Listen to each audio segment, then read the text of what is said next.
ଚାଷୀଙ୍କ ମୁହଁରେ ଏବେ ଫୁଟିଛି ନୂଆ ଆଶାର ହସ। ମାହାଙ୍ଗା ବ୍ଲକର ଗୌଡ଼ପଡ଼ା କୃଷି ସୂଚନା ଓ ପରାମର୍ଶ କେନ୍ଦ୍ରରେ ଆଜି ଦେଖିବାକୁ ମିଳିଛି କୃଷିକୁ ନେଇ ଏକ ସକାରାତ୍ମକ ଚିତ୍ର। ସରକାରଙ୍କ ପକ୍ଷରୁ ନଳିତା ଚାଷ ପାଇଁ ଚାଷୀମାନଙ୍କୁ ବଣ୍ଟନ କରାଯାଇଛି ଉନ୍ନତ ମାନର ମଞ୍ଜି। ଏହି କାର୍ଯ୍ୟକ୍ରମରେ ବହୁ ଚାଷୀ ଯୋଗଦେଇ ସରକାରଙ୍କ ଏହି କୃଷକମୁଖୀ ଯୋଜନାକୁ ସ୍ୱାଗତ କରିଛନ୍ତି। ଚାଷୀମାନଙ୍କ କହିବା ଅନୁସାରେ ନଳିତା ଚାଷରେ କମ ଖର୍ଚ୍ଚରେ ଭଲ ଲାଭ ମିଳିବାର ସମ୍ଭାବନା ରହିଛି। ସେହିପରି ସରକାରଙ୍କ ସହଯୋଗ ତାଙ୍କ ମନରେ ନୂଆ ଆଶା ସୃଷ୍ଟି କରିଛି। ତେବେ ଚାଷୀମାନେ ଆହୁରି ଦାବି କରିଛନ୍ତି ଯେ ଯଦି ଭର୍ତ୍ତୁକି ସାର, ଚାଷ ପ୍ରଶିକ୍ଷଣ ଓ ବଜାର ସୁବିଧାକୁ ଆହୁରି ସୁଦୃଢ଼ କରାଯାଏ ତେବେ ଅଞ୍ଚଳରେ କୃଷି କ୍ଷେତ୍ରରେ ଏକ ନୂଆ ବିପ୍ଳବ ଆସିପାରିବ। ଚାଷୀ ବଞ୍ଚିଲେ ଦେଶ ବଞ୍ଚିବ, ମାଟି ହସିଲେ ଗାଁ ହସିବ। ସରକାରୀ ସହଯୋଗ ଯଦି ଏଭଳି ଭାବେ ଚାଷୀଙ୍କ ପାଖରେ ପହଞ୍ଚିବ ତେବେ ଆଗାମୀ ଦିନରେ ମାହାଙ୍ଗାର ମାଟି ସୁନା ଫଳାଇବ ବୋଲି ଆଶା କରାଯାଉଛି। ମୁଁ ଭାଗୀଧର ସ୍ୱାଇଁ ବେଡ଼ା ପଞ୍ଚାୟତ ରାମକୃଷ୍ଣପୁର ଗ୍ରାମରୁ ଆସିଛି। ଏଠି ଆମର କୃଷି ପରାମର୍ଶ କେନ୍ଦ୍ର ଗୌଡ଼ପଡ଼ାରୁ ପ୍ରତି ବର୍ଷ ଆମେ ନଳିତା ମଞ୍ଜି ନେଉ ଏବଂ ବିଲରେ ନଳିତାକୁ ବୁଣୁ। ବହୁତ ଏଠି କୃଷି ଅଧିକାରୀ ମାନେ ଆମକୁ ବହୁତ ପ୍ରୋତ୍ସାହନ ଦିଅନ୍ତି। ନଳିତା ମଞ୍ଜିଠୁ ଆରମ୍ଭ କରି ଔଷଧ ବିଭିନ୍ନ ପ୍ରକାର ସୁବିଧା ଏଠି ରହିଛି, ଯାହା ହଉ କୃଷି ଅଧିକାରୀଙ୍କ ଦ୍ୱାରା ଆମେ ଏସବୁ ସୁଯୋଗ ପାଉ, ବହୁତ ଖୁସି ଅଛୁ। ନା କଣ କହିବେ? ହ୍ୟାଲୋ, ମୁଁ ବବ୍ରୁଆନ ଗୋଚାତ ବେଡ଼ା ଗ୍ରାମ ପଞ୍ଚାୟତ ରାମକୃଷ୍ଣପୁରର ଗୋଟେ ଚାଷୀ। ମୁଁ ଫସଲ ଠାରୁ ଧାନ ଆଗେ 7-8 ଏକର ଜମି ଚାଷ କରୁଛି। ସରକାର ଦଉଛନ୍ତି ଆମକୁ ସବୁ ପ୍ରକାର ସାହାଯ୍ୟ, କିନ୍ତୁ ସମୟ ସୀମା ଭିତରେ ଦଉନାହିଁ। ତେଣୁ କରିକିରି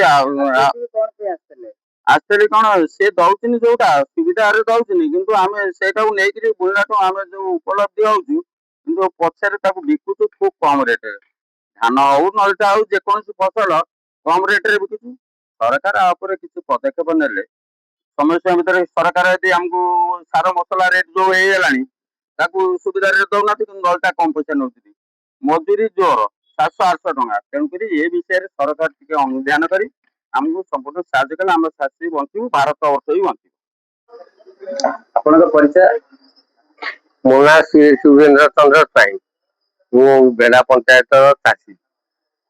ମୋ ସରକାର ଆମକୁ ବହୁତ ସୁବିଧା ଦେଲେ, ଚାଷ ଆମେ ସୁବିଧା ପାଇଲେ ଆମେ ଉପକାର ପାଆନ୍ତୁ।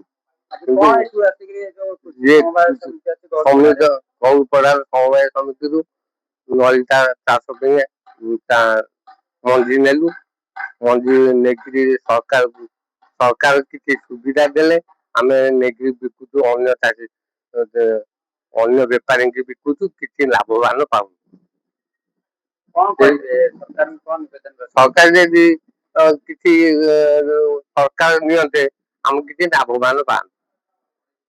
ସାର୍ ଆପଣଙ୍କ ପରିଚୟ? ସାର୍ ନମସ୍କାର, ମୋ ନାଁ ଦେବାଶିଷ ସ୍ୱାଇଁ, ଜେଡବ୍ଲ୍ୟୁ ମାହାଙ୍ଗା ବ୍ଲକର, ଆଉ ଆପଣଙ୍କ ବେଡ଼ା ପଞ୍ଚାୟତରେ ଚାର୍ଜରେ ଅଛି। ଆଉ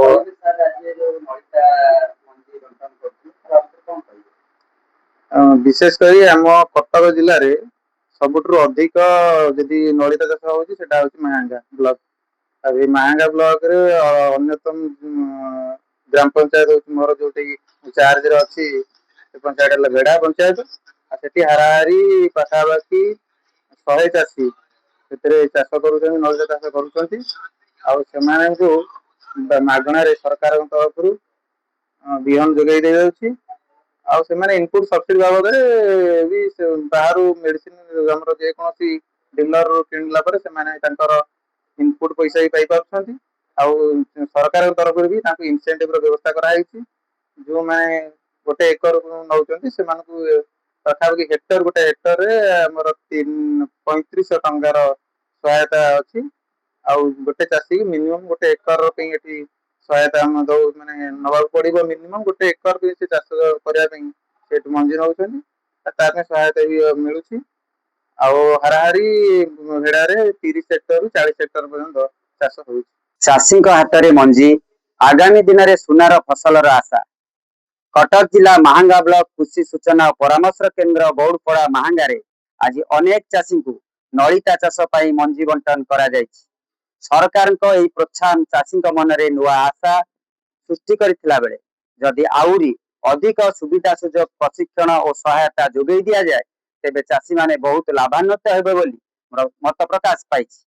चाषी स्वप्न माटीर सुगंध और अन्नदाता अधिकार कथा को नहीं मु अक्षय कुमार गोच्छायत ग्राउंड जीरो रु आद्या सालाइट।